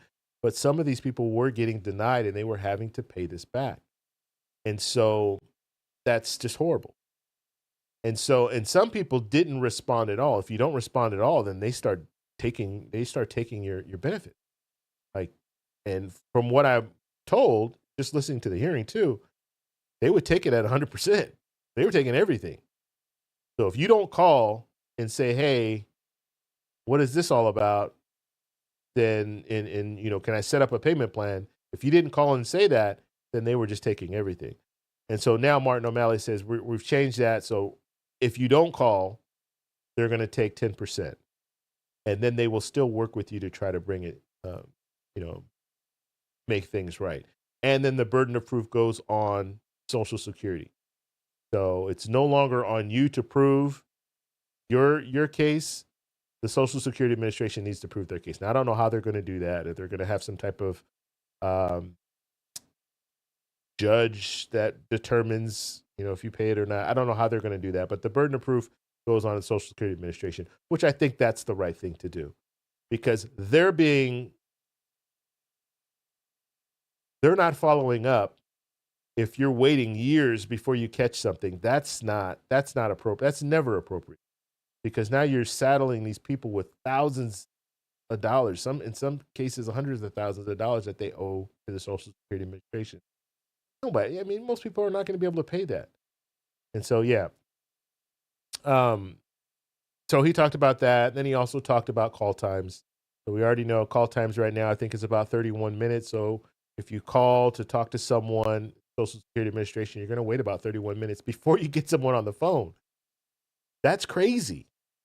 That is crazy. Okay, now just think about this. You've been paying into a system your whole life, and now when it comes time to collect on the benefits, a lot of people realize, wow, it's not that much, and the customer service needs to be there because now you're relying on them. You're calling, you have questions, you paid into this system. You should be able to get at least get someone on the phone to answer your question, right? It would be just like if you have car insurance and you've been paying your car insurance for years and you've never been in an accident, knock on wood, but then you get in an accident and then you call them and now you can't get anybody on the phone. It would be just like that. And you're thinking, well, I got to get this taken care of. I've been paying all these years, never had an issue, but now I have an issue. I'm calling you guys are not, no one's answering the phone. So yeah, so the call times he's talking about addressing that, and then the SSDI benefit, the disability claims, bringing those down, the time period when you file a claim to when you get notified if you were approved or denied. So he's going to work on those things, and so they're asking for money right now. Part of the president's budgets indicated that he wanted was it $15.4 billion for the Social Security Administration, okay, to run Social Security. That has nothing to do with increases or anything like that, but that's what the president is asking for when it comes to Social Security Administration. So Martin O'Malley is saying he wants a little bit more than that. I think he wanted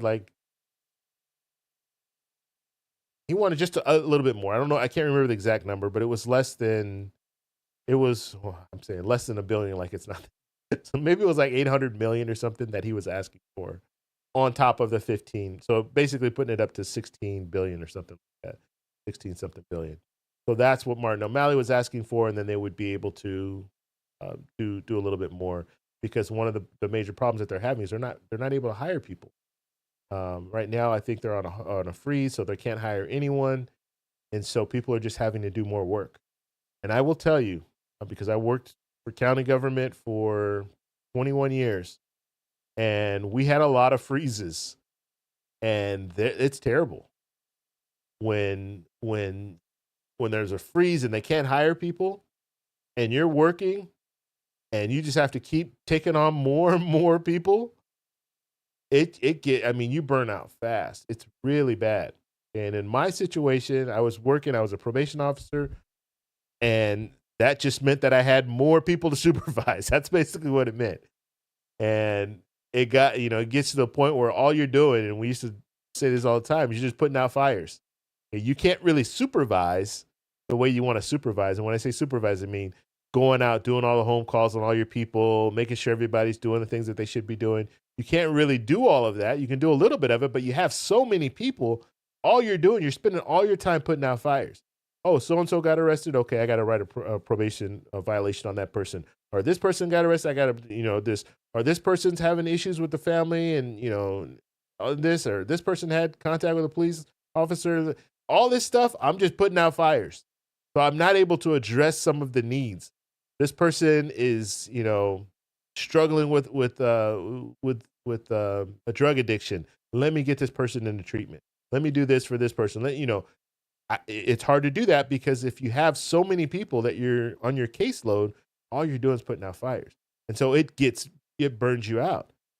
And so I can, only imagine Social Security, the same thing. You have all these people who are filing for disability claims, and you're trying to do the research that you need to do, and you're just getting more and more and more claims, and you're just overwhelmed.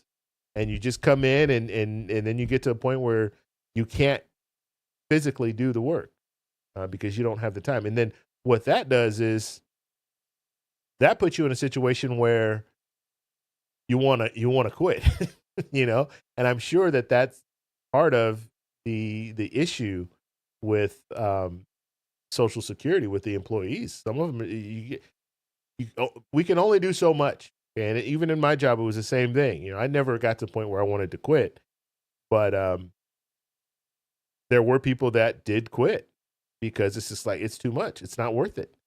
and you're stressing out over this, and you just you go home. And I remember when I was working, we have a phone, our work phone. My work phone would be going off all time. I was basically on call 24 hours a day, right?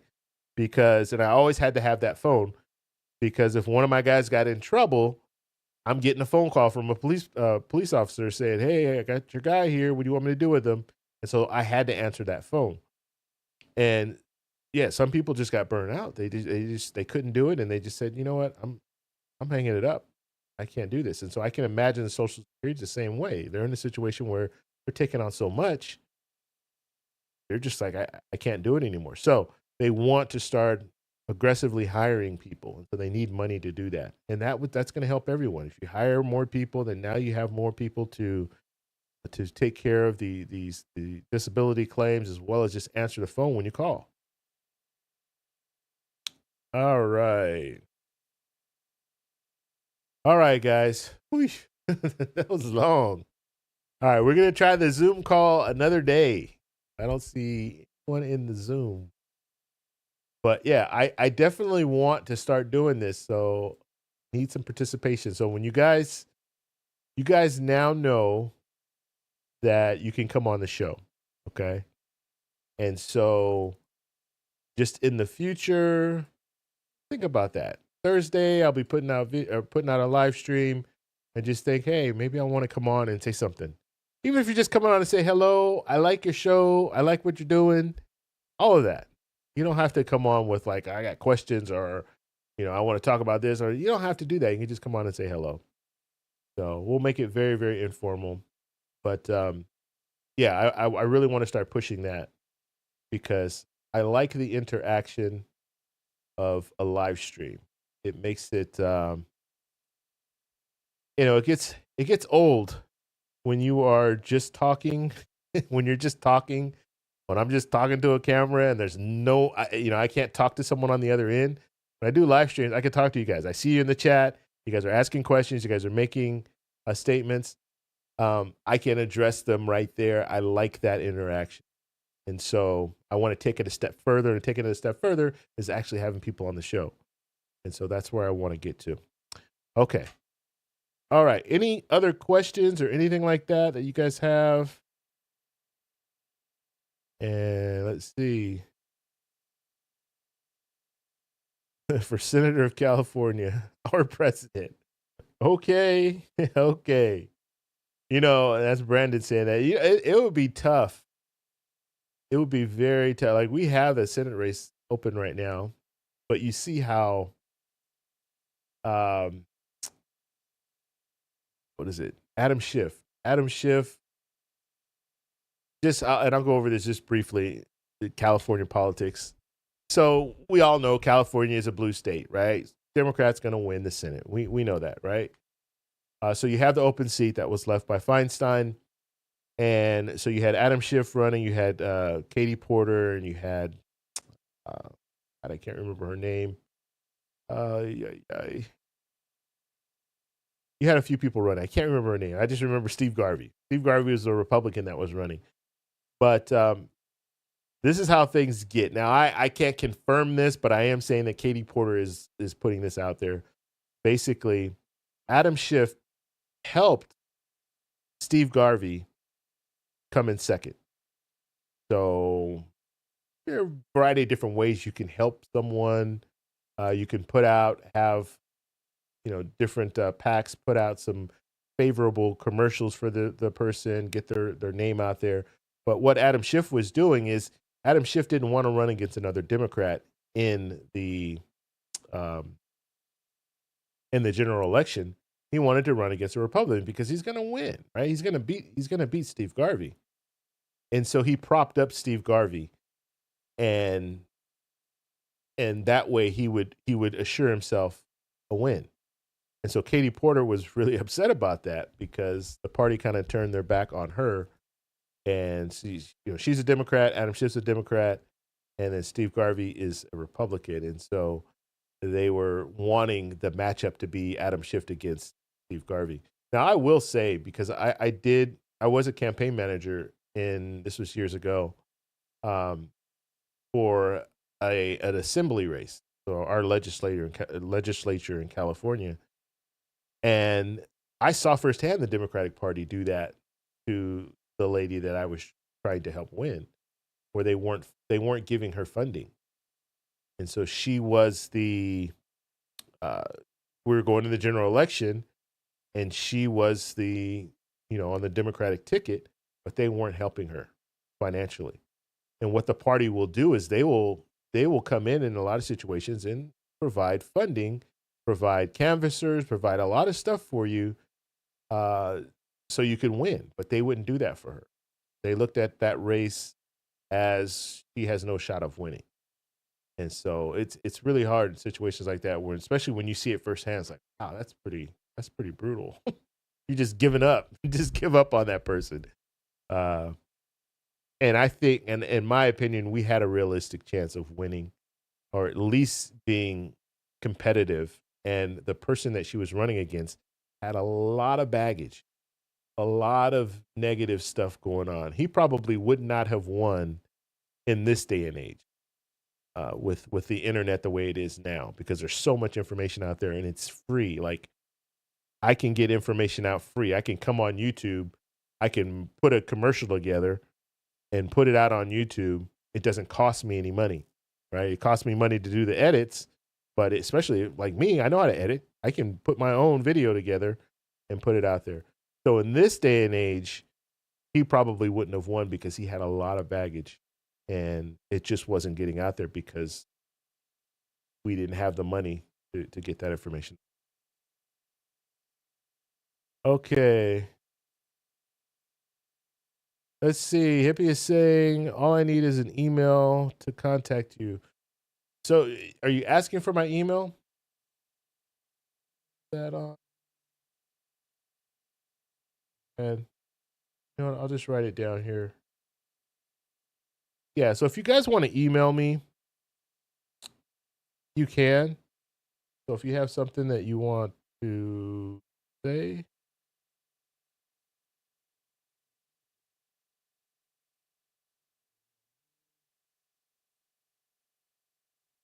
or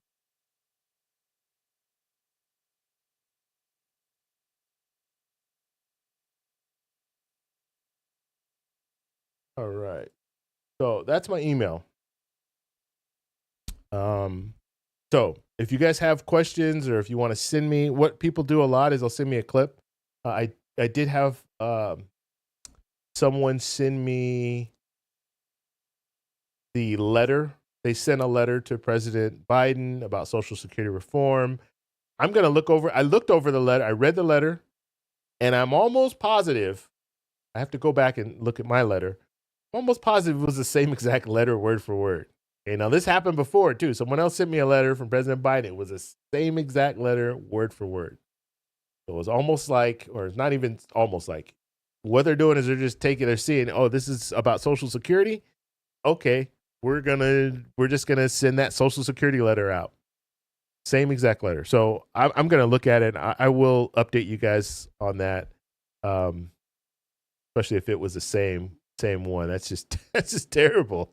That's terrible. But I will say, President Biden did respond, and he is the only. I sent out 6 or 7 letters. He is the only one who responded. I sent a letter out to Nikki Haley. This is back when she was running. Nikki Haley, Rick DeSantis, former President Trump, President Biden, and then my congressperson. But I'm not going to tell you who that is because I don't want you to know. I don't want you guys to be knocking on my door. But yeah, so I sent it to my congressperson, and then I sent it to, or my representative, I should say. And then I sent it to one of my senators, Padilla. So, and I didn't get a response from any of them. I believe I can't. I know I didn't get a response from former President Trump, DeSantis, Nikki Haley. I know I didn't get a response from them, but Padilla, I'm not sure. Now that I'm thinking about it, he might have sent a response. But that's sad, right? Like you send out letters and they don't respond for what? Like I don't know. I guess their attitude is just like they don't I don't know. It's it's sad. It's very sad. All right. So, any other questions or anything like that? Let's see. To all those who watch this, that Biden can't win if you give in, go Trump. What does that mean, Albert? That doesn't make any sense. All right. Let's see. Yeah. What is it? What does this mean, Albert? Explain. It says to all those who watch this that Biden can't win if you give in, go Trump. Yeah, I don't understand. I don't understand what that means. Explain. Yes, he is. Thank you. Sean says I'm awesome. Thank you, Sean. I appreciate that. You're awesome too. All right. Walter has a question. Okay, Walter, what's the question? Bobby says cheers.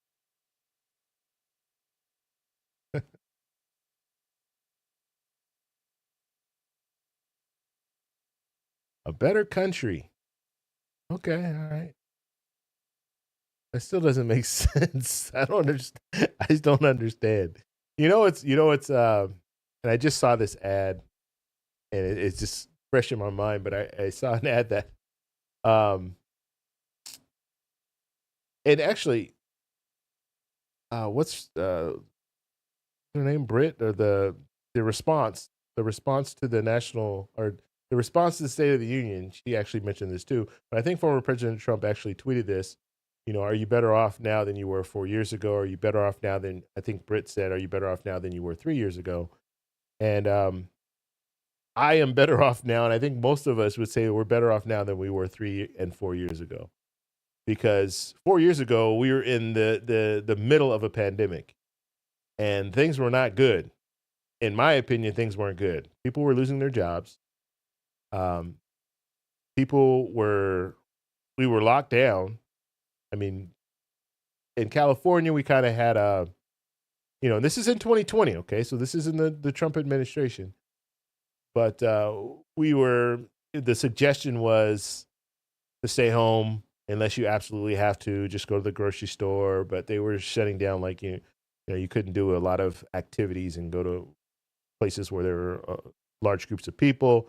Travel was a nightmare. I didn't do any traveling at that time. But even when it got to a point where we could start traveling a little bit more, it was still bad.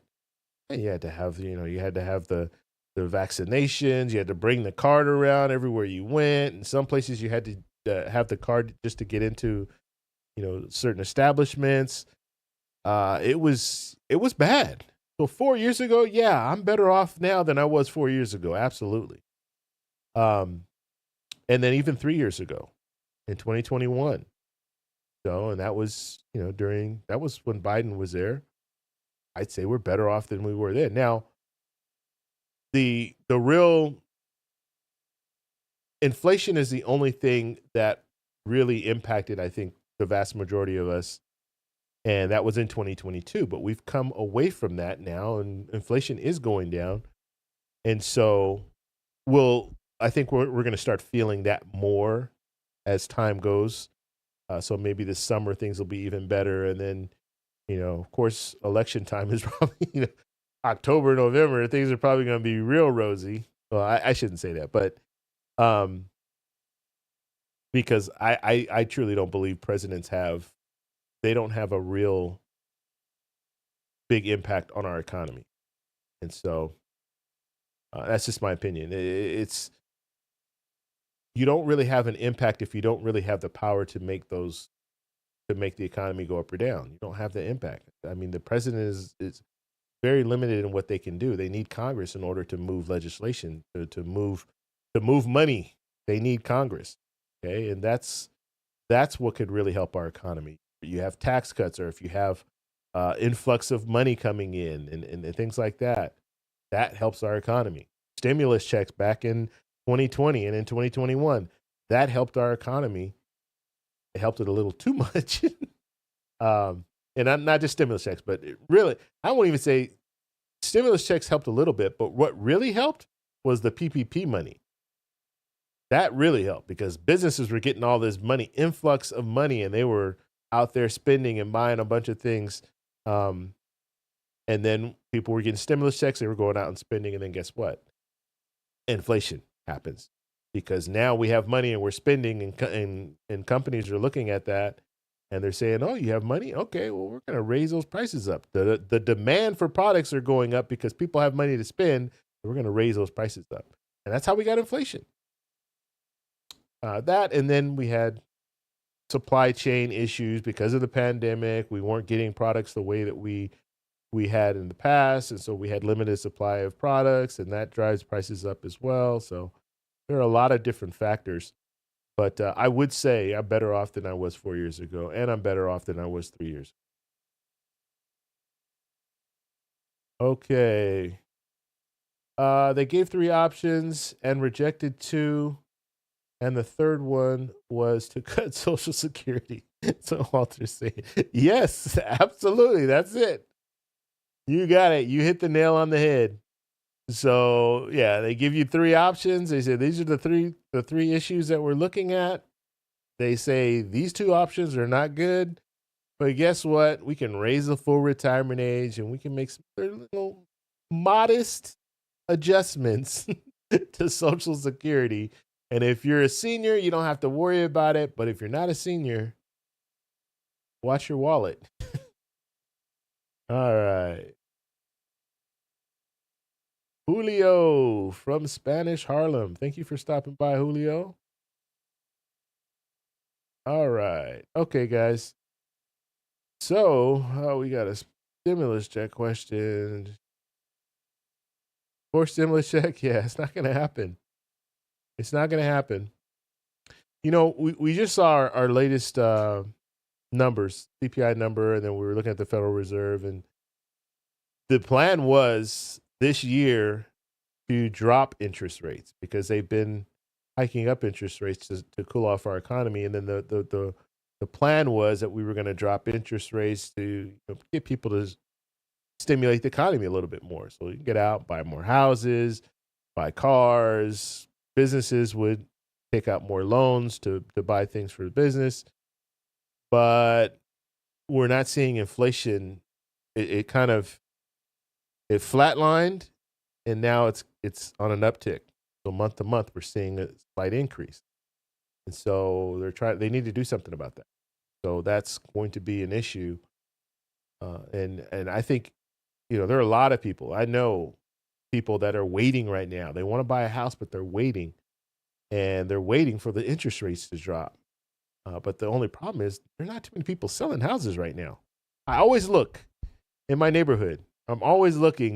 I'm curious. I'm a homeowner. You get curious. You want to know, like, hey, what's selling? How much is it selling for?